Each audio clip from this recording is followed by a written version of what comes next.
सूर्य भगवान की कथा। प्राचीन काल में एक बुढ़िया रहती थी। वह नियमित रूप से रविवार का व्रत करती। रविवार के दिन सूर्योदय से पहले उठकर बुढ़िया स्नान आदि से निवृत्त होकर आंगन को गोबर से लीपकर स्वच्छ करती। उसके बाद सूर्य भगवान की पूजा करती और रविवार व्रत कथा सुनकर सूर्य भगवान का भोग लगाकर दिन में एक समय भोजन करती। सूर्य भगवान की अनुकंपा से बुढ़िया को किसी प्रकार की चिंता एवं कष्ट नहीं था। धीरे धीरे उसका घर धन धान से भर गया। उस बुढ़िया को सुखी होते देख उसकी पड़ोसन उससे जलने लगी। बुढ़िया ने कोई गाय नहीं पाल रखी थी, अतः वह अपनी पड़ोसन के आंगन में बंधी गाय का गोबर लाती थी।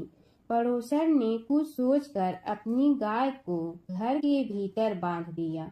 रविवार को गोबर न मिलने से बुढ़िया अपना आंगन नहीं लीप सकी। आंगन न लीप पाने के कारण उस बुढ़िया ने सूर्य भगवान को भोग नहीं लगाया और उस दिन स्वयं भी भोजन नहीं किया। सूर्यास्त होने पर बुढ़िया भूखी प्यासी सो गई।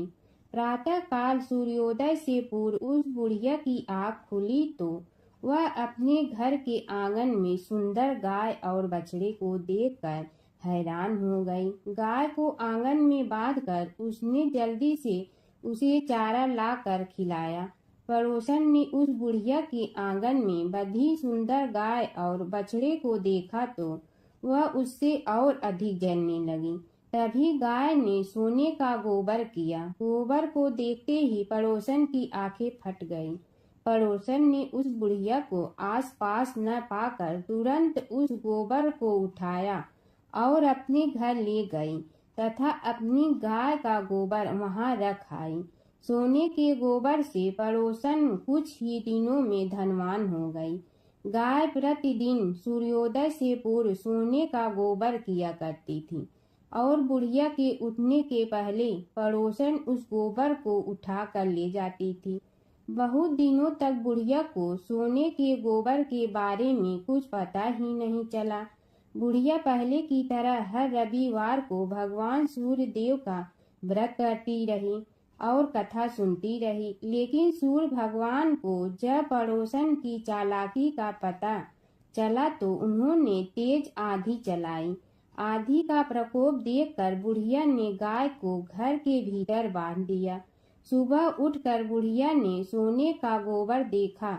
उसे बहुत आश्चर्य हुआ। उस दिन के बाद बुढ़िया गाय को घर के भीतर बांधने लगी। सोने के गोबर से बुढ़िया कुछ ही दिन में बहुत धनी हो गई।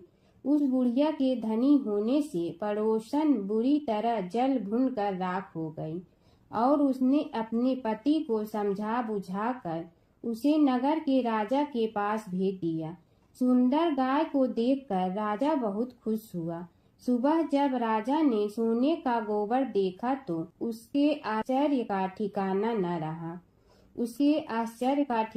न रहा।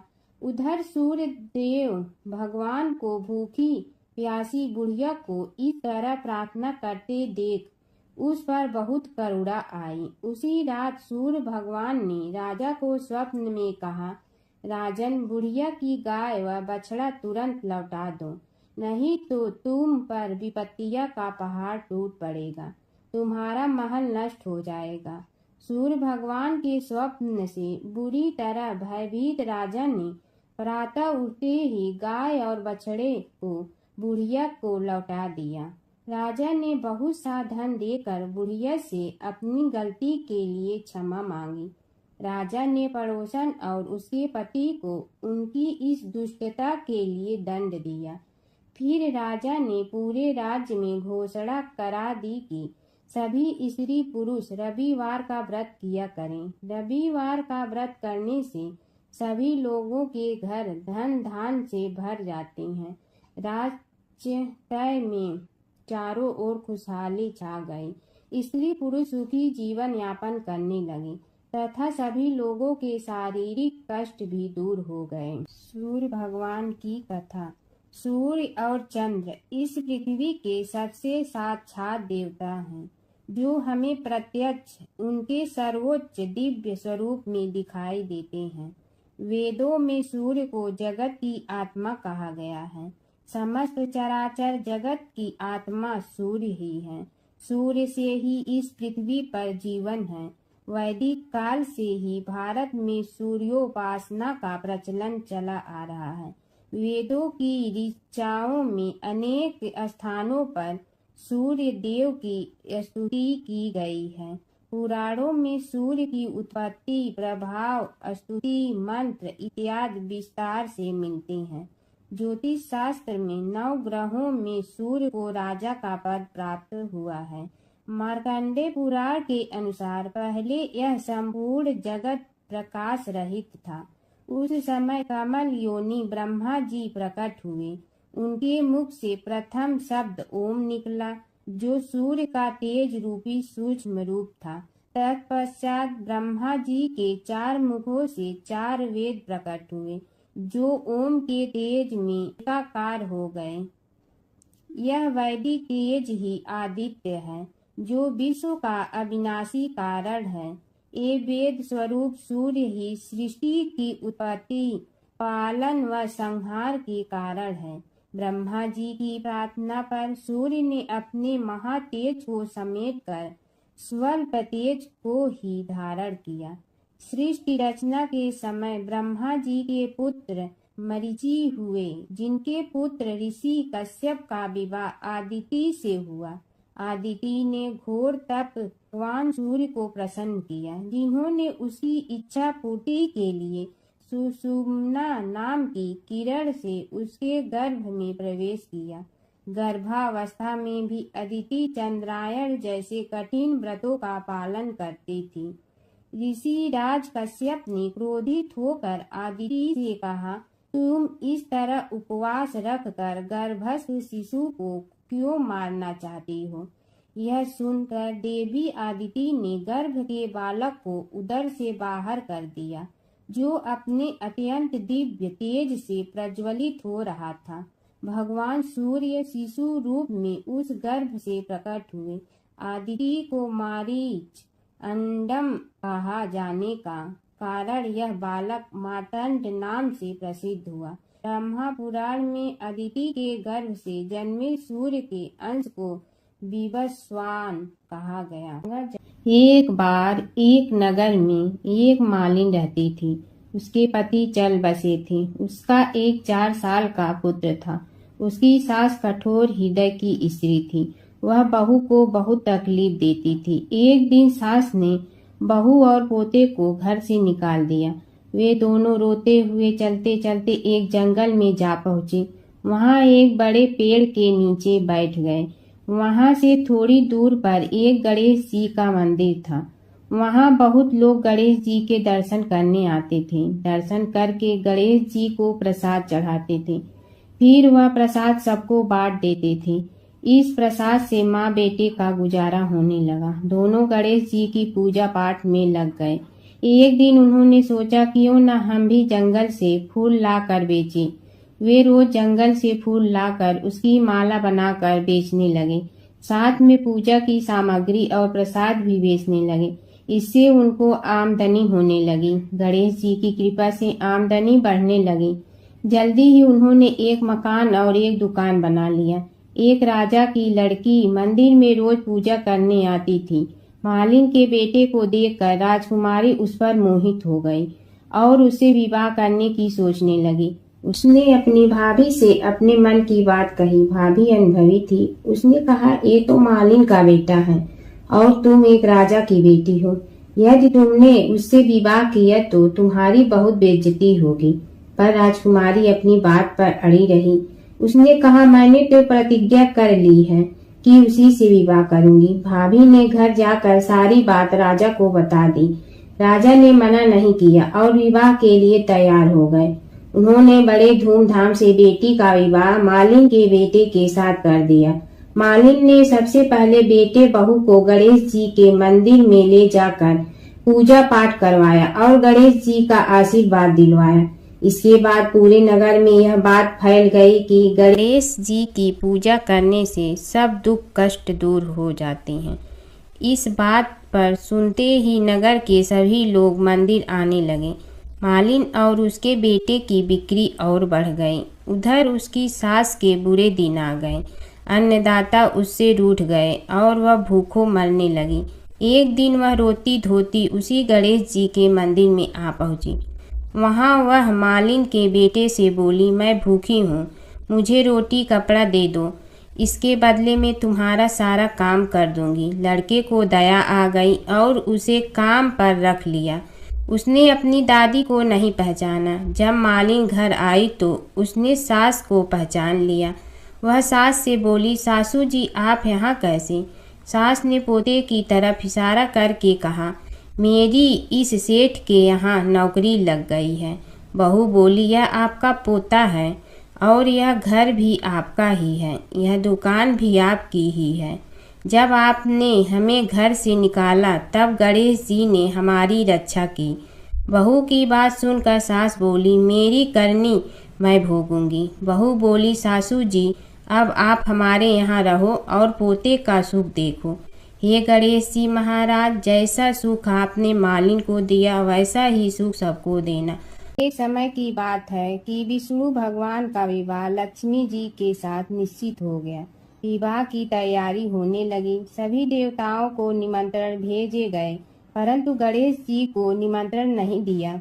कारण जो भी रहा हो, अब भगवान विष्णु की बारात जाने का समय आ गया। सभी देवता अपनी पत्नियों के साथ विवाह समारोह में आए।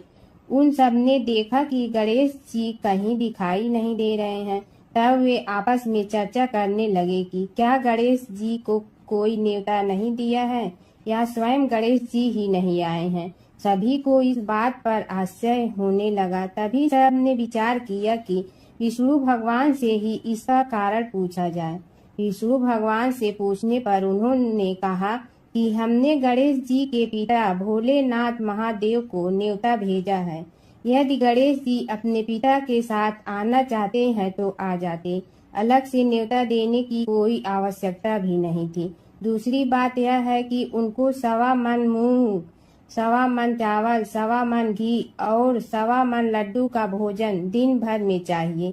यदि गणेश जी नहीं आएंगे तो कोई बात नहीं, दूसरे के घर जाकर इतना सारा खाना पीना अच्छा भी नहीं लगता।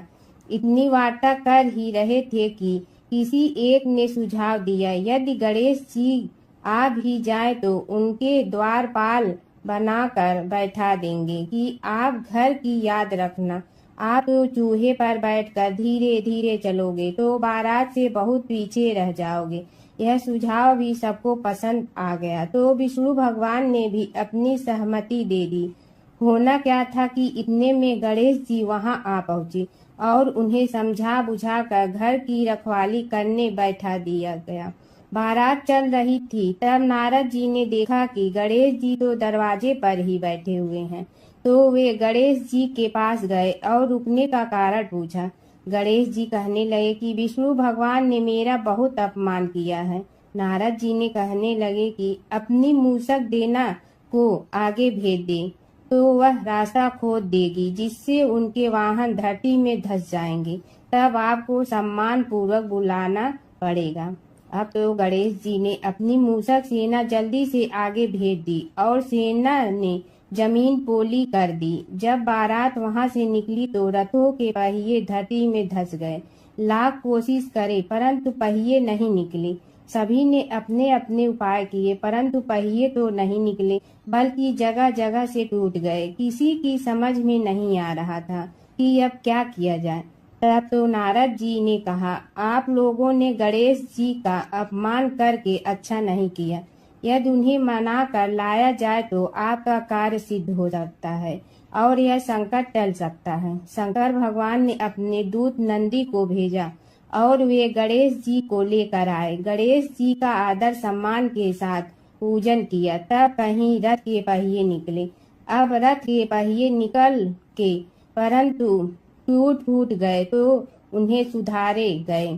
पास के खेत में खाती काम कर रहा था, उसे बुलाया गया। खाती अपना कार्य करने के पहले श्री गणेशाय नमः कहकर गणेश जी की वंदना मन ही मन करने लगा। देखते ही देखते खाती ने सभी पहियों को ठीक कर दिया। तब खाती कहने लगा कि हे देवताओं, आपने सर्वप्रथम गणेश जी को नहीं मनाया होगा और न ही उनकी पूजन की होगी, इसीलिए तो आपके साथ यह संकट आया है। हम तो मूर्ख अज्ञानी हैं, फिर भी पहले गणेश जी को पूजते हैं, उनका ध्यान करते हैं। आप लोग तो देवतागण हैं, फिर भी आप गणेश जी को कैसे भूल गए? अब आप लोग भगवान श्री गणेश जी की जय बोल कर जाएं तो आपके सब काम बन जाएंगे और संकट कट जाएंगे। ऐसा कहते हुए बारात वहां से चल दी और विष्णु भगवान को लक्ष्मी जी के साथ विवाह संपन्न करा के सभी सकुशल घर लौट आए। हे गणेश जी महाराज, आपने विष्णु को जैसे कारज सारियो ऐसे कारज सबको सिद्ध कर जो। बोलो गजानन भगवान की जय। है माता सीता की कथा। यह कहानी सीता माता कहती थी और श्री राम इसे सुना करते थे। एक दिन श्री राम भगवान को किसी काम के लिए बाहर जाना पड़ा तो सीता माता कहने लगी कि भगवान, मेरा तो 12 वर्ष का नित्य नियम है। अब आप बाहर जाएंगे तो मैं अपनी कहानी किसे सुनाऊंगी? श्री राम ने कहा कि तुम कुएं की पाल पर जाकर बैठ जाना और वहां जो औरतें पानी भरने आएंगी उन्हें अपनी कहानी सुना देना। सीता माता कुएं की पाल पर जाकर बैठ जाती हैं। एक स्त्री आई, उसने रेशम की जड़ी की साड़ी पहन रखी थी और सोने का घड़ा ले रखा था। सीता माता उसे देख कहती हैं कि बहन, मेरा 12 वर्ष का नित्य नेम सुन लो। पर वह स्त्री बोली कि मैं तुम्हारा नित्य नेम सुनूंगी तो मुझे घर जाने में देरी हो जाएगी और मेरी सास मुझसे लड़ेंगी। उसने कहानी नहीं सुनी और चली गई। उसकी रेशम जड़ी की साड़ी फट गई, सोने का घड़ा मिट्टी के घड़े में बदल गया। सास ने देखा तो पूछा कि ये किसका दोष अपने सिर लेकर आ गई है? बहू ने कहा कि कुएं पर एक औरत बैठी थी, उसने कहानी सुनने के लिए कहा, लेकिन मैंने सुनी नहीं, जिसका यह फल मिला है। बहू की बात सुनकर अगले दिन वही साड़ी और घड़ा लेकर सास कुएं की पाल पर गई। सास को वहीं माता सीता बैठी मिली तो माता सीता ने कहा कि बहन, मेरी कहानी सुन लीजिए। सास बोली कि एक बार छोड़, मैं तो 4 बार कहानी सुन लूंगी। राम आए लक्ष्मण आए, देश के पुजारी आए, नित नेम का नेम लाए, आओ राम बैठो राम, तपी रसोई जियो राम, माखन मिश्री खाओ राम, दूध बतासा पियो राम, सूत के पल का मोठो राम, साल दुसाला पोठो राम, साल दुसाला ओढ़ो राम। जब बोलो जब राम ही राम, राम संवारे सबके काम, खाली घर भंडार भरेंगे, सबका बेड़ा पार करेंगे। श्री राम जय जय राम। सास बोली कि बहन, कहानी तो बहुत अच्छी लगी। कहानी सुनकर सास घर चली गई और उसकी साड़ी फिर से रेशम जड़ी की बन गई। मिट्टी का घड़ा फिर सोने के घड़े में बदल गया। बहू कहने लगी, सासू माँ, आपने ये सब कैसे किया? सास ने कहा कि बहू, तू दोष लगा के आई थी और मैं अब दोष उतार कर आ रही हूँ। बहू ने फिर पूछा कि वह कुएं वाली स्त्री कौन है? सास बोली कि वे सीता माता थी। वे पुराने से नया कर देती हैं, खाली घर में भंडार भर देती हैं। वह लक्ष्मी जी का वास घर में कर देती हैं, आदमी की जो भी इच्छा हो उसे पूरा कर देती हैं। बहू बोली कि ऐसी कहानी मुझे भी सुना दो। सास बोली कि ठीक है, तुम भी सुनो। और सास ने कहानी शुरू की। राम आए लक्ष्मण आए, देश के पुजारी आए, नित नेम का नेम लाए, आओ राम बैठो राम, तपी रसोई जियो राम, माखन मिश्री खाओ राम, दूध बतासा पियो राम, सूत के पल का मोठो राम, साल दुसाला पोठो राम, साल दुसाला ओढ़ो राम। जब बोलो जब राम ही राम, राम संवारे सबके काम, खाली घर भंडार भरेंगे, सबका बेड़ा पार करें। श्री राम जय जय राम। कहानी सुनकर बहू बोली कि कहानी तो बहुत अच्छी है। सास ने कहा कि ठीक है, इस कहानी को रोज कहा करेंगे।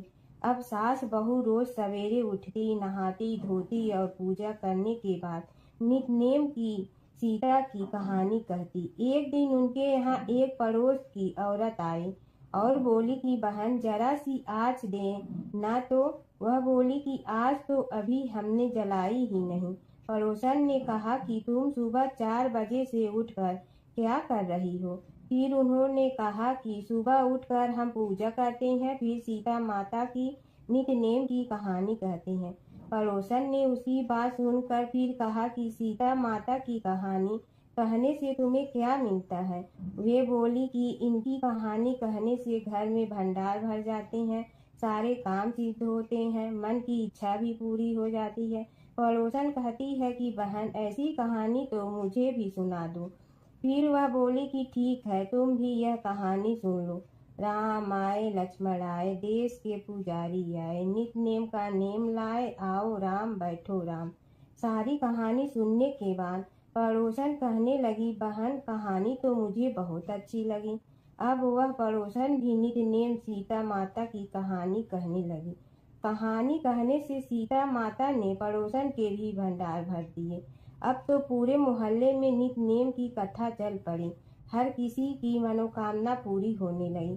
हे सीता माता, जैसे आपने उनके भंडार भरे वैसे ही आप हमारे भी भंडार भरना, सबकी भरना, कहानी सुनने वाले के भी और कहानी कहने वाले के भी। और जमुना की कहानी। प्राचीन समय में एक गांव था जिसमें दो बहनें रहा करती थी। एक बहन का नाम गंगा था तो दूसरी बहन का नाम जमुना था। एक बार दोनों बहनें एक साहूकार के खेत से गुजर रही थी तो जमुना ने 13 दाने जौ के तोड़ लिए, जिसे देख गंगा बोली कि तुझे तो ग्रहण लग गया, तूने चोरी की है। इस पर जमुना बोली कि अब मेरा ग्रहण कैसे धुलेगा। गंगा ने कहा कि तुझे 12 साल तक साहूकार के यहाँ नौकरी करनी पड़ेगी, तभी तेरा पाप धुलेगा और ग्रहण से मुक्ति मिलेगी।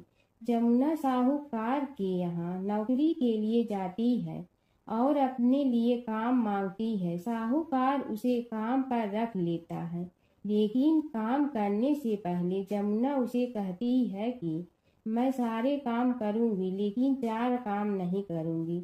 जूठे बर्तन नहीं मांजूंगी, झाड़ू नहीं लगाऊंगी, बिस्तर नहीं बिछाऊंगी और दिया नहीं जलाऊंगी। 12 साल के बाद कुंभ का मेला लगा तो साहूकारनी भी कुंभ नहाने जाने लगी। यमुना ने उसे जाते देख कहा कि कुंभ के मेले में मेरी बहन गंगा मिलेगी तो उसे यह सोने का टक्का दे देना, इससे वह अपने हाथों में सुंदर चूड़ियां पहन लेगी।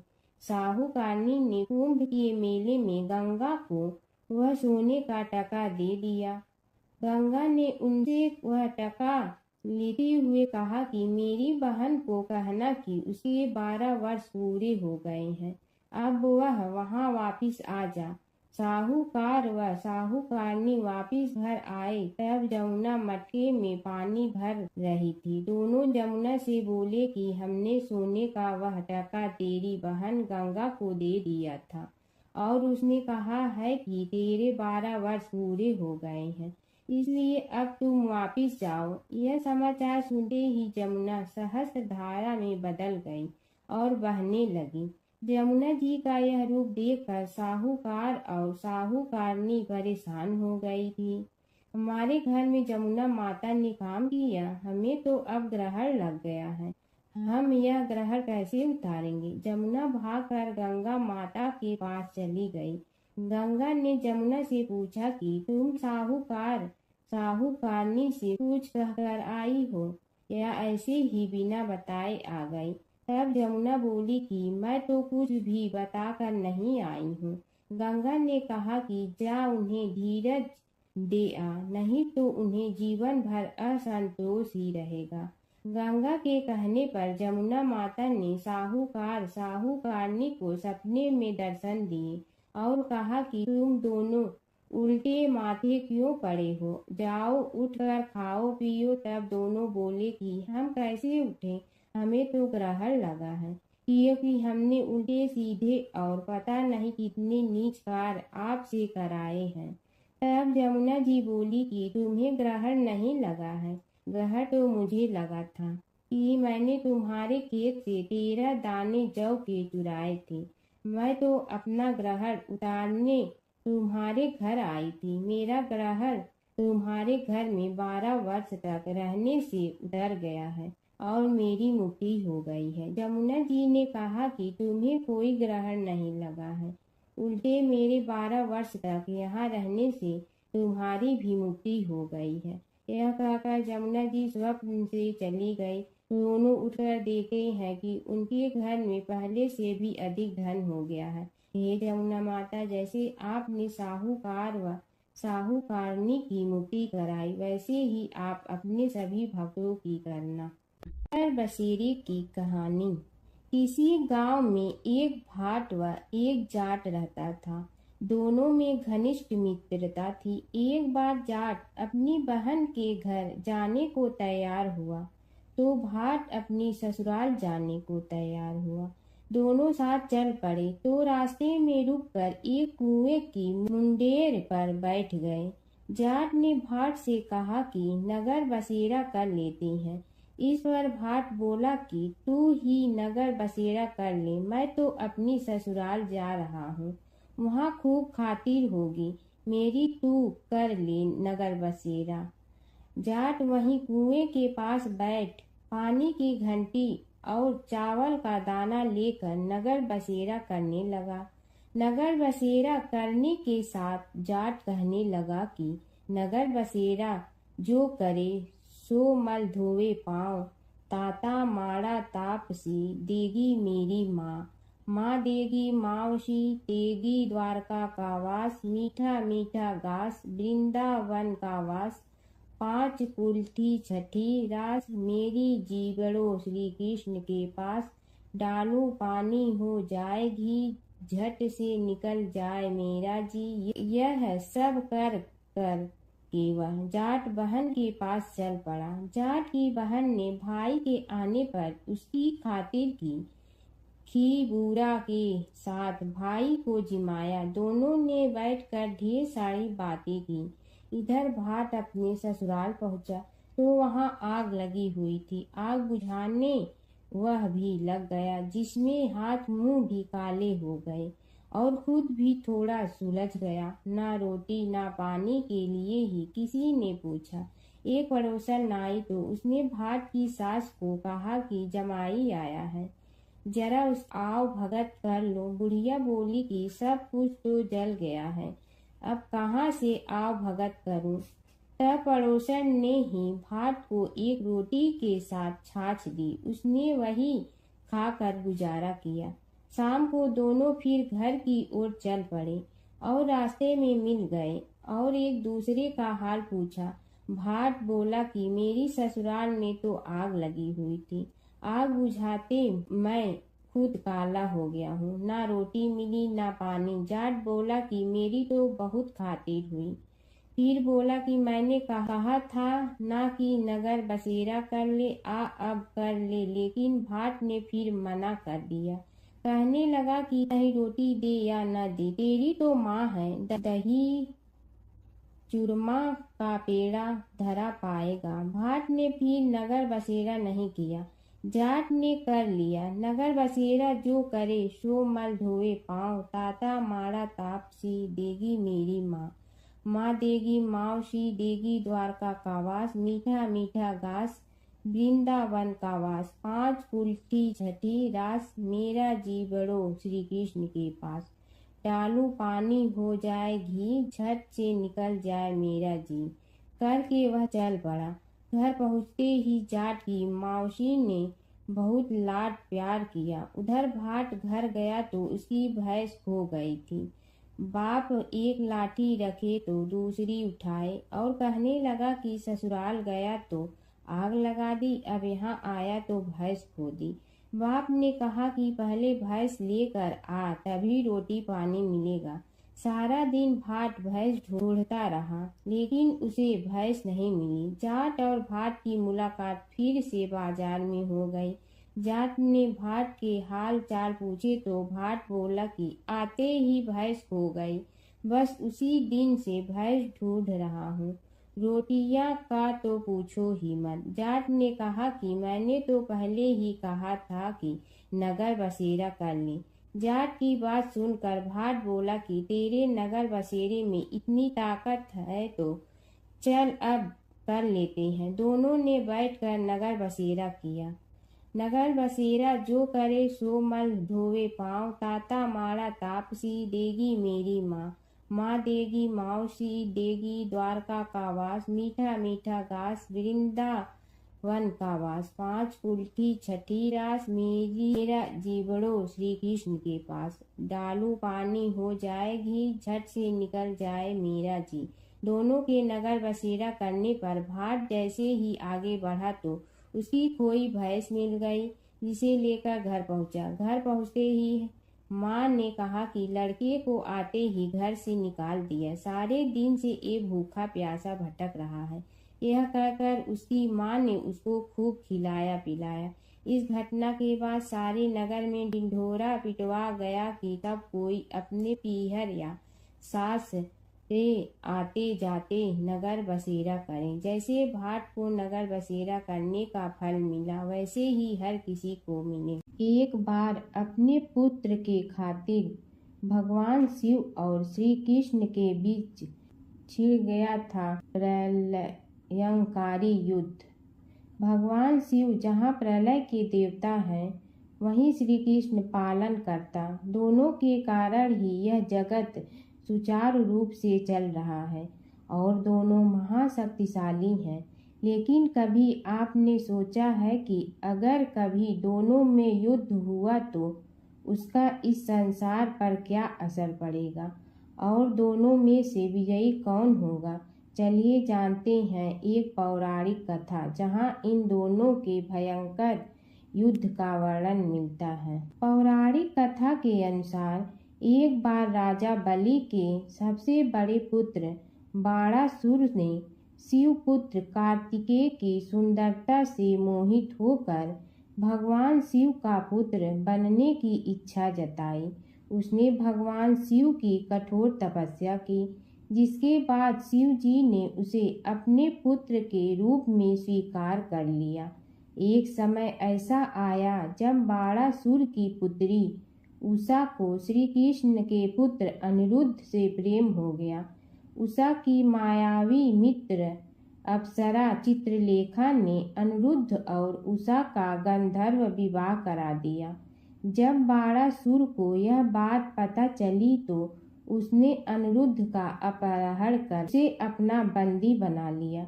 फिर क्या था, श्री कृष्ण ने अपनी पूरी सेना के साथ बाणासुर की नगरी पर धावा बोल दिया। श्री कृष्ण और बाणासुर का युद्ध। बाणासुर श्री कृष्ण की नारायणी सेना से अकेले नहीं लड़ सकता था, इसलिए उसने भगवान शिव से मदद मांगी। अब युद्ध में श्री कृष्ण की नारायणी सेना के विरुद्ध बाणासुर की सेना के साथ भगवान शिव और कुमार कार्तिकेय भी लड़ रहे थे। युद्ध इतना भयानक था कि एक पल को लगा कि भगवान शंकर ने अग्निशस्त्र से गरुड़ पर सवार श्री कृष्ण, बलराम और प्रद्युम्न मारे गए। लेकिन उसी समय श्री कृष्ण ने वरुणास्त्र का प्रयोग कर महादेव के अग्नेस्त्र को शांत कर दिया। फिर शिव जी के अस्त्रों के जवाब में श्री कृष्ण ने वैष्णवास्त्र का प्रयोग किया, जिससे संपूर्ण जगत अंधकार में डूब गया। गुस्से में भगवान शंकर ने 4 पंखा वाला बाण अपने हाथ में ले लिया तो श्री कृष्ण ने जीभरास्त्र उठाया। इस तरह यह युद्ध समय के साथ विकराल हो गया और इस युद्ध से समस्त सृष्टि में हाहाकार मच गया। तब ब्रह्मा जी को युद्ध रोकने आना पड़ा। उन्होंने दोनों को सारी स्थिति स्पष्ट की कि किस प्रकार उनके युद्ध से संसार का विनाश हो रहा है। उनके समझाने के बाद महादेव युद्ध में पीछे हट गए। लेकिन कार्तिकेय और बाणासुर भगवान श्री कृष्ण से युद्ध करते रहे। जब श्री कृष्ण ने बाणासुर को परास्त किया, अंत में भगवान श्री कृष्ण ने युद्ध में बाणासुर को पराजित करने के लिए अपना सुदर्शन चक्र प्रयोग किया और उसकी मदद से बाणासुर के सहस्त्र भुजाओं को काट डाला। जैसे ही श्री कृष्ण अपने चक्र से उसका वध करने लगे, कार्तिकेय के साथ महादेव वहां फिर से पहुंच गए। लेकिन इस बार उन्होंने युद्ध करने के बजाय श्री कृष्ण से बाणासुर को माफ करने का अनुरोध किया। भगवान शिव ने श्री कृष्ण से कहा कि मैंने इसे अभय दान दिया है, इसलिए अगर आप इसका वध कर देंगे तो मेरा वचन झूठा पड़ जाएगा। शिव जी के ऐसा कहने पर श्री कृष्ण ने बाणासुर को क्षमा कर दिया और अनिरुद्ध, उषा सहित अपनी पूरी सेना लेकर वहां से चल दिए। बाणासुर को आज भी अजर अमर माना जाता है और बाद में भगवान शिव के उसे अपने गढ़ों में शामिल कर लिया। प्राचीन काल की बात है। नैमिषारण्य क्षेत्र में ऋषि, महर्षि और साधु संतों का समाज जुड़ा था। उसमें श्री सूत जी भी विद्यमान थे। शौनक जी ने उनकी सेवा में उपस्थित होकर निवेदन किया कि हे अज्ञान रूप घोर तिमिर को नष्ट करने में करोड़ों सूर्यों के समान प्रकाशमान श्री सूत जी, हमारे कानों के लिए अमृत के समान जीवन प्रदान करने वाले कथा तत्व का वर्णन कीजिए। हे सूत जी, हमारे हृदयों में ज्ञान के प्रकाश की वृद्धि तथा भक्ति, वैराग्य और विवेक की उत्पत्ति जिस कथा से हो सकती हो, वह हमारे प्रति कहने की कृपा कीजिए। शौनक जी की जिज्ञासा से सूत जी बड़े प्रसन्न हुए। पुरातन इतिहासों के स्मरण से उनका शरीर पुलकायमान हो रहा था। वे कुछ देर उसी स्थिति में विराजमान रहकर कुछ विचार करते रहे और अंत में बोले, शौनक जी, इस विषय में आपके चित्त में बड़ी जिज्ञासा है। आप धन्य हैं जो सदैव ज्ञान की प्राप्ति में तत्पर रहते हुए विभिन्न पुराण कथाओं की जिज्ञासा रखते हैं। आज मैं आपको ज्ञान के परम स्रोत रूप श्री गणेश जी का जन्म कर्म रूप चरित्र सुनाऊंगा। गणेश जी से ही सभी ज्ञानों, सभी विद्याओं का उद्भव हुआ है। अब आप सावधान चित्त से विराजमान हो। श्री गणेश जी के ध्यान और नमस्कार पूर्वक उनका चरित्र श्रवण करें। नमस्तस्मै गणेशाय ब्रह्मा विद्या प्रदायिनी यनागस्त्यसमः साक्षात विघ्न सागर सोषणे। कैसे हैं वे श्री गणेश जो सभी प्रकार की ब्रह्म विद्याओं को प्रदान करने वाले, अर्थात ब्रह्मा के सगुण और निर्गुण स्वरूप पर प्रकाश डालने और जीव ब्रह्मा का अभेद प्रतिपादन करने वाली विद्याओं के दाता हैं। वे विघ्नों के समुद्रों को महर्षि अगस्त्य के समान शोषण करने में समर्थ हैं, इसलिए उनका नाम विघ्न सागर शोषक के नाम से प्रसिद्ध है। मैं उन भगवान श्री गणेश जी को नमस्कार करता हूँ। प्रथम पूजा के अधिकारी श्री गणेश जी, यह कहकर सूत जी कुछ समय के लिए मौन हो गए और फिर बोले, शौनक जी, भगवान गणेश जी ही सर्वप्रथम पूजा प्राप्ति के अधिकारी हैं। किसी भी देवता की पूजा करो, पहले उनकी पूजा करो। शौनक जी ने निवेदन किया, हे भगवान, हे सूत, सर्वप्रथम यह बताने की कृपा कीजिए कि गणेश जी को प्रथम पूजा का अधिकार किस प्रकार प्राप्त हुआ। इस विषय में मेरी बुद्धि मोह को प्राप्त हो रही है कि सृष्टि रचयिता ब्रह्मा जी, पालन करता भगवान नारायण और संहार करता शिव जी में से किसी को प्रथम पूजा का अधिकारी क्यों नहीं माना गया। यह त्रिदेव ही तो सबसे बड़ा देवता माने जाते हैं। सूत जी ने कहा, शौनक जी, यह भी एक रहस्य ही है। देखो, अधिकार मांगने से नहीं मिलता, इसके लिए योग्यता होनी चाहिए। संसार में अनेकों देवी देवताएं पूजे जाते हैं। पहले जो जिसका इष्ट देव होता है वह उसी की पूजा किया करता है। इससे बड़े देवताओं के महत्व में कमी आने की आशंका उत्पन्न हो गई। इस कारण देवताओं में परस्पर विवाद होने लगा। वे उसका निर्णय प्राप्त करने के लिए शिव जी के पास पहुँचे और प्रणाम करके पूछने लगे, प्रभु, हम सब में प्रथम पूजा का अधिकारी कौन है? शिव जी सोचने लगे कि किसे प्रथम पूजा का अधिकारी माने। तभी उन्हें एक युक्ति सूझी। बोले, देवगण, इसका निपटारा बातों से नहीं तथ्यों से होगा। इसके लिए एक प्रतियोगिता रखनी होगी, शिव की परिक्रमा करने की प्रतियोगिता। देवगण उनका मुख देखने लगे, शंकित हृदय से सोचने लगे कि कैसी प्रतियोगिता रहेगी। यह शिव जी ने उनके मन के भाव ताड़ लिए, इसलिए सांत्वना भरे शब्दों में बोले, घबराओ मत, कोई कठिन परीक्षा नहीं ली जाएगी। बस इतना ही कि सभी अपने अपने वाहनों पर चढ़कर संसार की परिक्रमा करो और फिर यहाँ लौट आओ। जो पहले लौटेगा वही सर्वप्रथम पूजा का अधिकारी होगा। अब क्या देर थी, सभी अपने अपने वाहन पर चढ़कर दौड़ पड़े। किसी का वाहन गजराज था तो किसी का सिंह, किसी का भैंसा तो किसी का मृग, किसी का हंस तो किसी का उल्लू, किसी का अश्व तो किसी का श्वान। अभिप्राय यह है कि वाहनों को विविधता के दर्शन उस समय जितने भले प्रकार से हो सकते थे उतने अन्य समय में नहीं। सबसे गया बीता वाहन गणेश जी का था मूषक, उससे चूहा भी कहते हैं। ऐसे वाहन के बल भरोसे इस प्रतियोगिता में सफल होना तो क्या, सम्मिलित होना भी हास्यास्पद है। गणेश जी ने सोचा, छोड़ो, क्या होगा प्रतियोगिता में भाग लेने से, हम तो यहाँ बैठे रहकर ही तमाशा देखेंगे। वे बहुत देर तक विचार करते रहे। अंत में उन्हें एक युक्ति सूझी। शिव जी स्वयं ही जगदाता हैं, यह संसार उन्हीं का प्रतिबिंब है, तब क्यों न इन्हीं की परिक्रमा कर ली जाए। इनकी परिक्रमा करने से ही संसार की परिक्रमा हो जाएगी। ऐसा निश्चय कर उन्होंने मूषक पर चढ़कर शिव जी की परिक्रमा की और उनके समक्ष जा पहुँचे।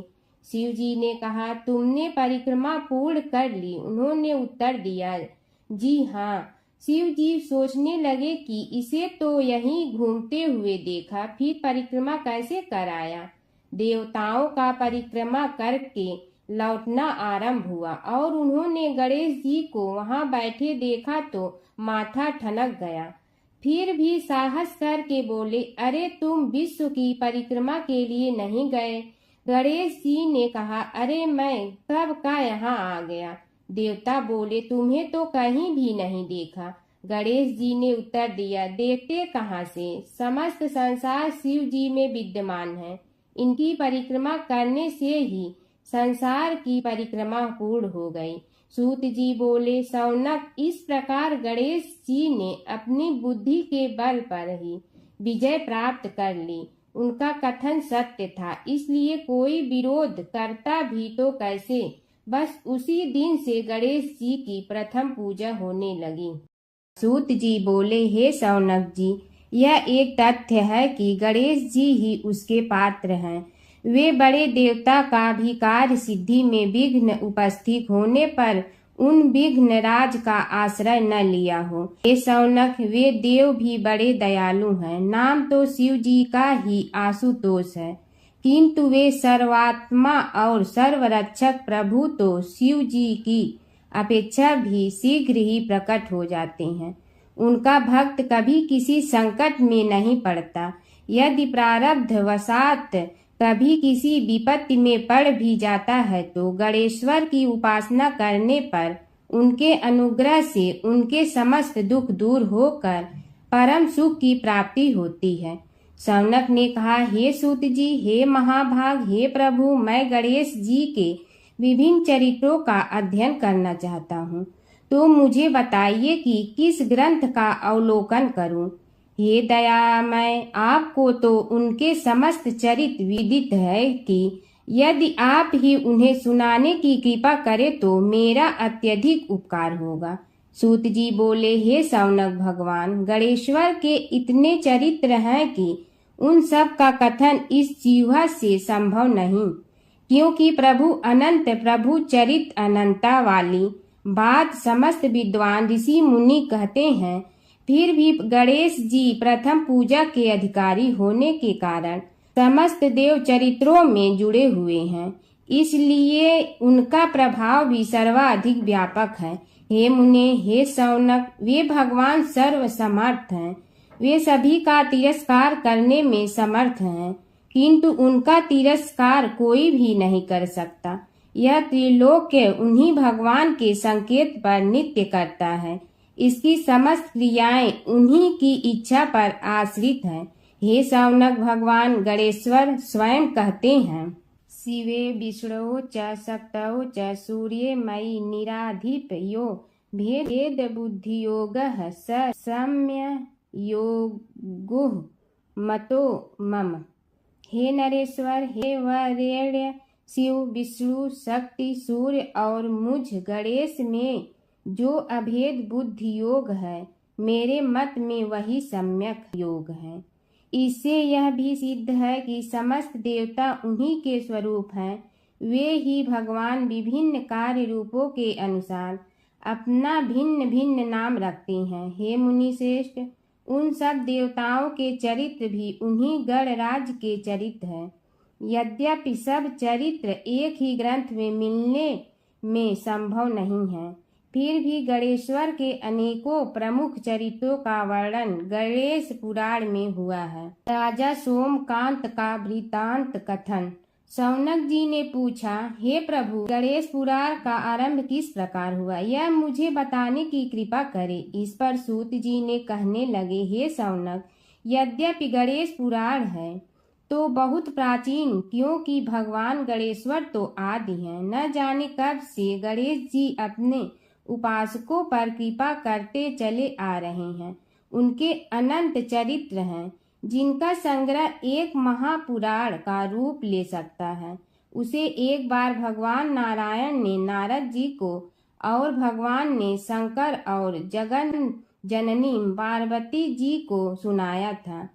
बाद में वही पुराण संक्षेप रूप में ब्रह्मा जी ने महर्षि वेद व्यास को सुनाया और फिर व्यास जी ने महर्षि भृगु को सुनाया। भृगु ने कृपा करके सौराष्ट्र के एक राजा सोमकांत को सुनाया था।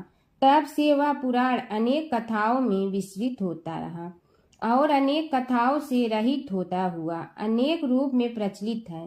शौनक जी ने पूछा, भगवान, आप यह बताने का कष्ट करें कि राजा सोमकांत कौन था, उसने महर्षि से गणेश पुराण का श्रवण कहाँ किया था, उस पुराण के श्रवण से उसे क्या क्या उपलब्धियां हुई। हे नाथ, मुझे श्री गणेश्वर की कथा के प्रति उत्कंठा बढ़ती ही जा रही है।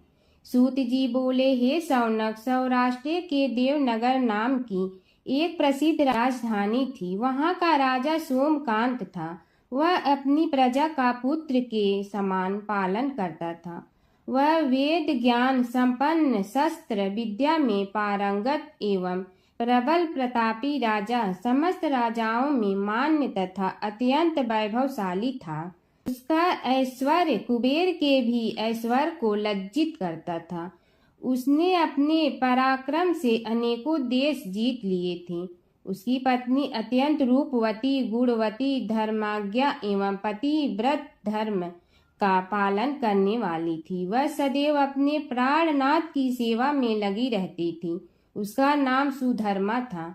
जैसे वह प्रतिव्रता थी, वैसे ही राजा भी एक पत्नी व्रता का पालन करने लगा।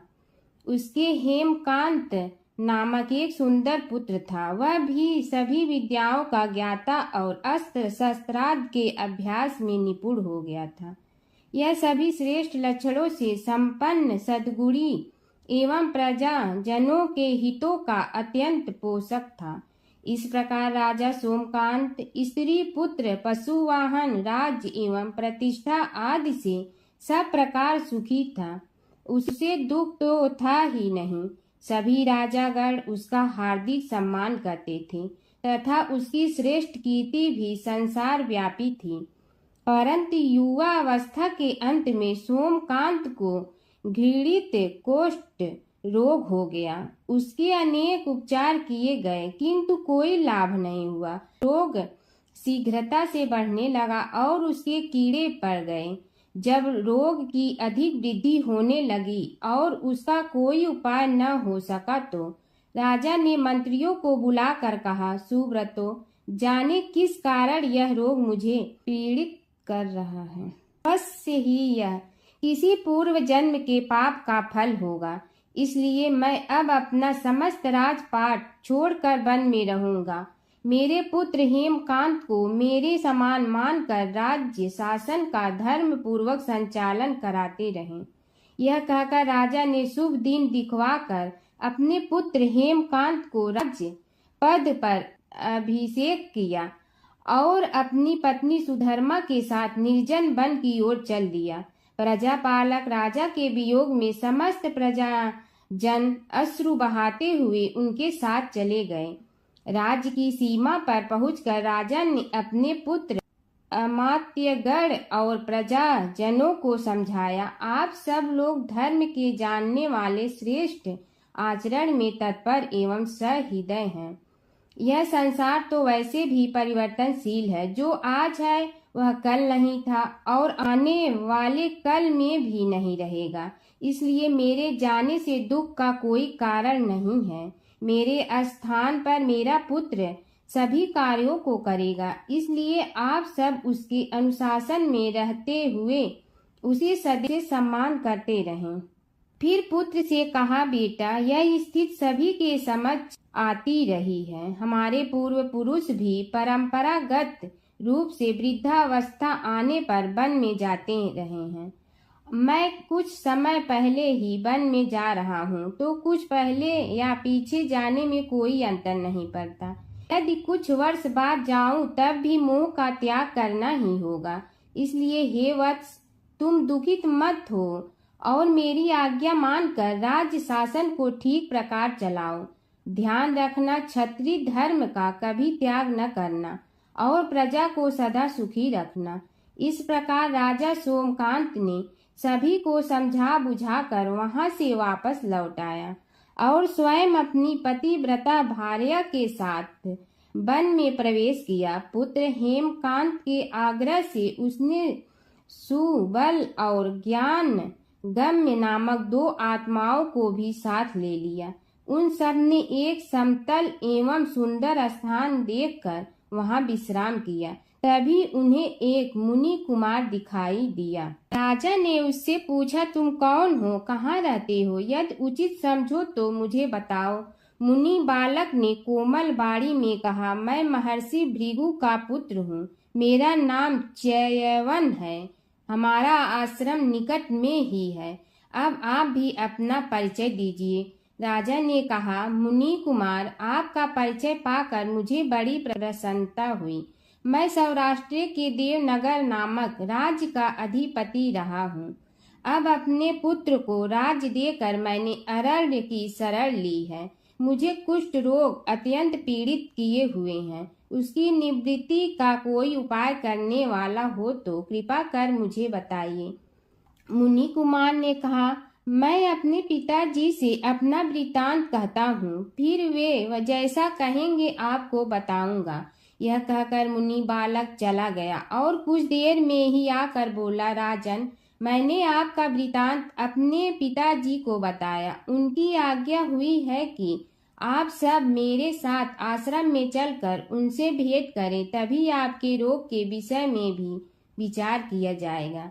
राजा सोमकांत के पूर्व जन्म का वृत्तांत भृगु द्वारा वर्णन।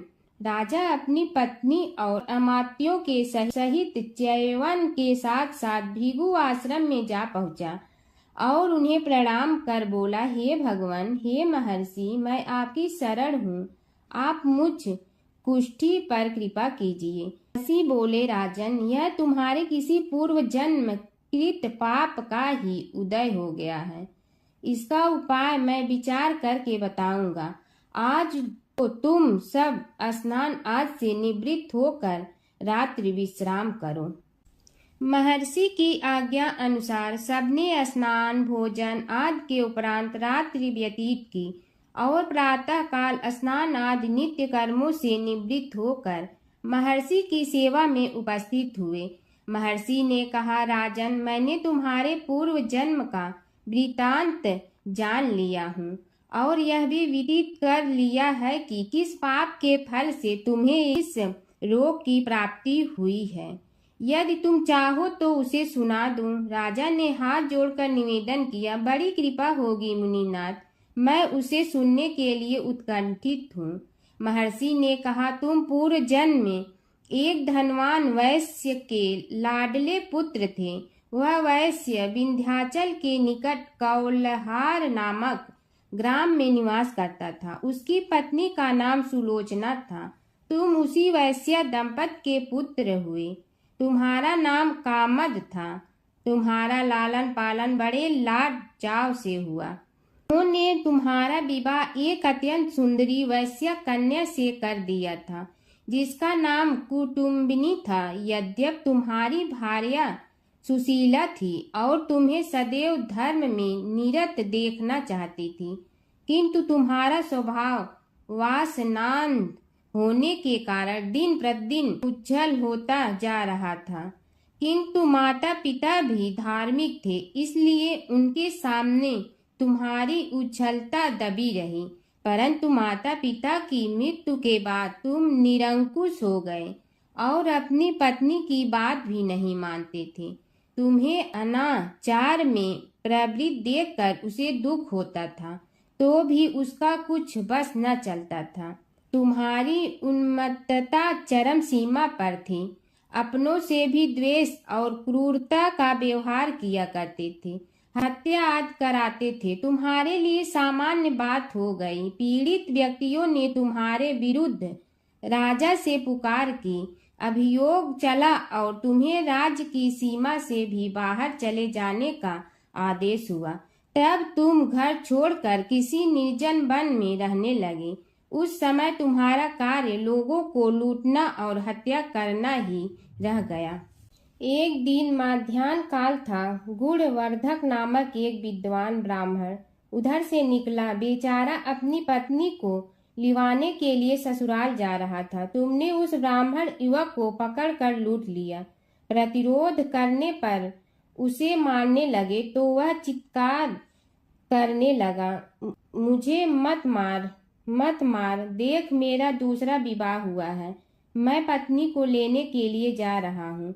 किंतु तुम तो क्रोधवश में ऐसे लीन हो रहे थे कि तुमने उसकी बात सुनकर भी नहीं सुनी। जब उसे मारने लगे तो उसने श्राप दे दिया, अरे हत्यारे, मेरी हत्या के पाप से तो सहस्त्र कल्प तक घोर नरक भोगोगे।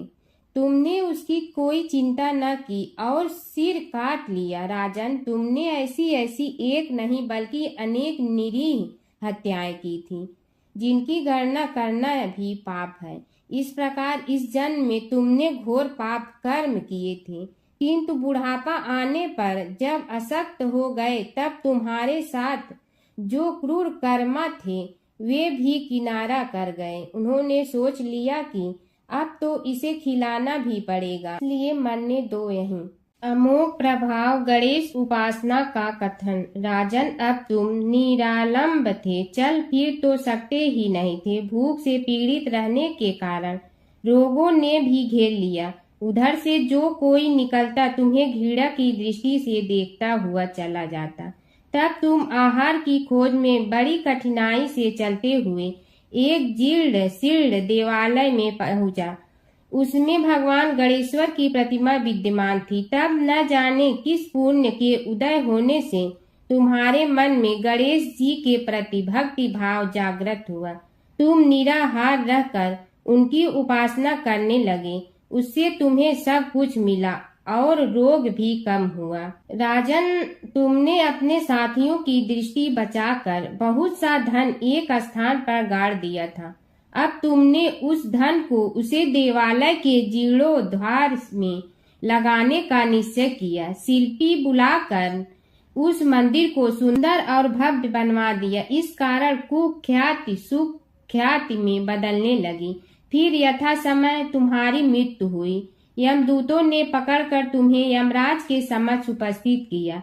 यमराज तुमसे बोले, जीव, तुमने पाप और पुण्य दोनों ही किए हैं और दोनों का ही भोग तुम्हें भोगना है, किंतु पहले पाप का फल भोगना चाहते हो पुण्य का। इसके उत्तर में तुमने प्रथम अपने पुण्य कर्मों के भोग की इच्छा प्रकट की और इसीलिए उन्होंने तुम्हें राजकुल में जन्म लेने के लिए भेज दिया।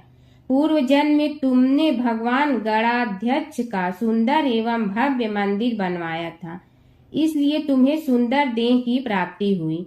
यह कहकर महर्षि भृगु कुछ रुके। उन्होंने देखा कि राजा को इस वृतांत पर शंका हो रही है। तभी महर्षि के शरीर में असंख्य विकराल पक्षी उत्पन्न होकर राजा की ओर झपटे। उनकी चोंच बड़ी तीक्ष्ण थी, जिनसे वे राजा के शरीर को नोच नोच कर खाने लगे। उसके कारण उत्पन्न असहनीय पीड़ा से व्याकुल हुए राजा ने महर्षि के समक्ष हाथ जोड़कर निवेदन किया, प्रभु, आपका आश्रम तो समस्त द्वेष आदि से परे है और यहाँ मैं आपकी शरण में बैठा हूँ, तब यह पक्षी मुझे आकर ही क्यों पीड़ित कर रहे हैं? हे मुनिनाथ, इनसे मेरी रक्षा कीजिए।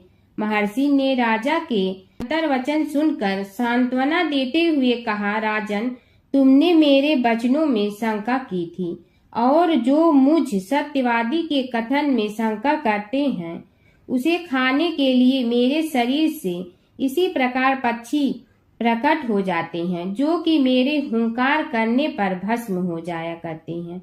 यह कर महर्षि ने हुंकार की और तभी वे समस्त पक्षी भस्म हो गए। राजा श्रद्धावनत होकर उनके समक्ष अश्रुपात करता हुआ बोला, प्रभु, अब आप पाप से मुक्त होने का उपाय कीजिए। महर्षि ने कुछ विचार कर कहा, राजन, तुम पर भगवान गणेश्वर की कृपा सहज रूप से है और वे ही प्रभु तुम्हारे पापों को भी दूर करने में समर्थ हैं। इसलिए तुम उनके पाप नाशक चरित्रों का श्रवण करो। गणेश पुराण में उनके चरित्रों का भले प्रकार वर्णन हुआ है, अतएव तुम श्रद्धा भक्ति पूर्वक उसी को सुनने में चित्त लगाओ। राजा ने प्रार्थना की, महामुनि, मैंने गणेश पुराण का नाम भी आज तक नहीं सुना, तो उनके सुनने का सौभाग्य कैसे प्राप्त कर सकूंगा? हे नाथ, आपसे अधिक ज्ञानी और प्रकांड विद्वान और कौन हो सकता है? आप ही मुझ पर कृपा कीजिए। महर्षि ने राजा की दीनता देखकर उसके शरीर पर अपने कमंडल का मंत्रपूत जल छिड़का। तभी राजा को एक छींक आई और नासिका से एक अत्यंत छोटा काले वर्ण का पुरुष बाहर निकल आया। देखते देखते वह बढ़ गया। उसके भयंकर रूप को देखकर राजा कुछ भयभीत हुआ, किंतु समस्त आश्रमवासी वहां से भाग गए। वह पुरुष महर्षि के समक्ष हाथ जोड़कर खड़ा हो गया। उन्हें उसकी ओर देखा और कुछ उच्च स्वर में बोले, तू कौन है? क्या चाहता है? वह बोला, मैं साक्षात पाप हूँ। समस्त पापियों के शरीर में मेरा निवास है। आपके मंत्रपूत जल के स्पर्श से मुझे विवश होकर राजा के शरीर से बाहर निकलना पड़ा है। अब मुझे बड़ी भूख लगी है, बताइए क्या खाऊं और कहाँ रहूं? महर्षि बोले, तू उस आम के अवकाश स्थान में निवास कर और उसी वृक्ष के पत्ते खाकर जीवन निर्वाह कर। यह सुनते ही वह पुरुष आम के वृक्ष के पास पहुंचा, किंतु उसके स्पर्श मात्र से वह वृक्ष जलकर भस्म हो गया। फिर जब पाप पुरुष को रहने के लिए कोई स्थान दिखाई न दिया तो वह भी अंतर्हित हो गया। भगवान शिव और कृष्ण जी की कथा हिंदू धर्म में महत्वपूर्ण स्थान रखती है। ये कथाएं अक्सर एक दूसरे से जुड़ी हैं, जिनमें शिव को कृष्ण का भक्त और कृष्ण को शिव का आराध्य बताया गया है। पुराणों में शिव और कृष्ण के कई लीलाओं का वर्णन है।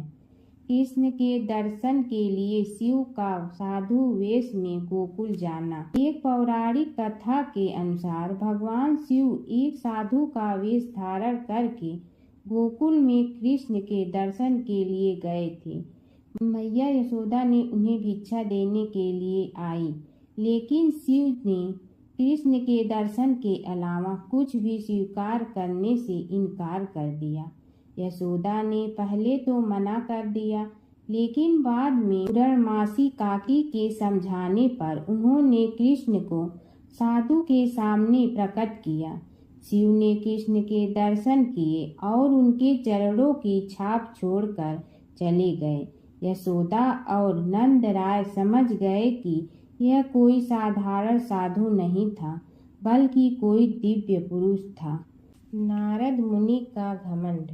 एक बार नारद मुनि को अपने ज्ञान और भक्ति पर घमंड हो गया। कृष्ण ने नारद मुनि की परीक्षा लेने के लिए उन्हें एक गांव में भेजा, जहां एक महिला अपने पति के बीमार होने पर बहुत दुखी थी। नारद मुनि ने महिला को समझाया कि वह भगवान से प्रार्थना करे, लेकिन महिला ने कहा कि वह अपने पति को कष्ट में नहीं देख सकती। तब नारद मुनि ने राधा से मिलने का फैसला किया। राधा ने नारद मुनि को चरणामृत दिया और कहा कि वह इसे अपने पति को दे। नारद मुनि ने जब राधा से चरणामृत लिया तो उन्हें एहसास हुआ कि राधा का प्रेम कृष्ण के प्रति सबसे महान है। इस घटना के बाद नारद मुनि का घमंड चूर चूर हो गया। नारद मुनि और कृष्ण की लीला। नारद मुनि अक्सर कृष्ण की लीलाओं में शामिल होते थे। एक बार नारद मुनि इंद्र के दरबार से द्वारका जा रहे थे। रास्ते में उन्होंने पारिजात वृक्ष का एक फूल लिया और कृष्ण को दे दिया। कृष्ण ने वह फूल रुक्मिणी को दे। नारद मुनि ने देखा कि कृष्ण ने वह फूल रुक्मिणी को दिया तो उन्हें बहुत खुशी हुई।